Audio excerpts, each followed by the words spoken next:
Hello viewers, welcome to your channel. So kids, हमारा question है in a trapezium the parallel sides measure 40 cm and 20 cm.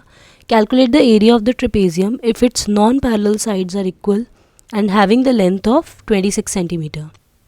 तो बच्चों आपको इस question में ट्रेपेजियम का एरिया निकालना है. एरिया निकालने के लिए आपको half multiplied by h multiplied by sum of the parallel sides इसका फॉर्मूला होता है. इसमें आपको a प्लस बी पता है which is 40 and 20, but h नहीं पता, तो आप उसकी कंस्ट्रक्शन करेंगे. आप स्मॉलर पैरेलल साइड से बिगर पैरेलल साइड पर एक ऑल्टीट्यूड ड्रॉ करेंगे विच इज़ cm. अब हमें ज़रूरत है नॉन पैरेलल साइड की. इस क्वेश्चन में नॉन पैरेलल साइड आपको दी हुई है AD इक्वल्स टू 26 सेंटीमीटर. तो जहाँ से हमने ऑल्टीट्यूड को ड्रॉ किया था उसी पॉइंट से हम एक पैरेलल लाइन ड्रॉ करेंगे which is point L on the AB and it is parallel to AD this side. इस साइड से ये साइड पैरेलल है.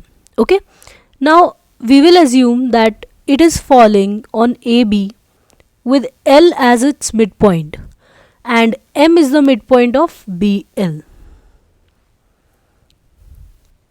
बच्चों अगर L midpoint है AB का तो AL हो जाएगा 20 centimetre and this will also be 20 centimetre. Now अगर M point है midpoint है BL का तो ये भी 10 सेंटीमीटर और ये भी 10 centimetre. So this side is 10 centimetre and this side is 26 centimeter and this is 90 degree. बच्चों हमने ये सब कंस्ट्रक्शन की है CM को फाइंड आउट करने के लिए. Okay, so in triangle CLM CM is unknown, ML is 10 centimeter as we discussed and CL is 26 centimeter. So by Pythagoras theorem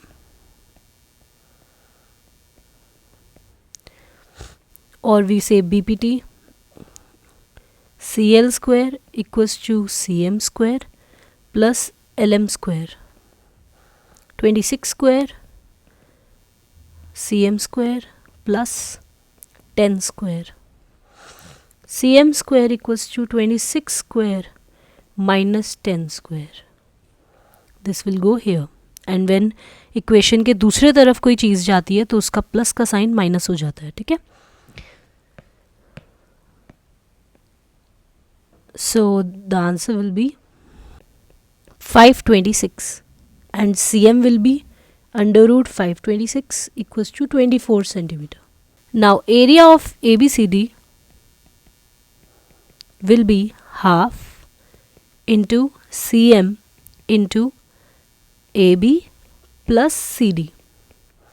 Let's put the values. Half into 24 into 40 plus 20 and this will be 12 into 60.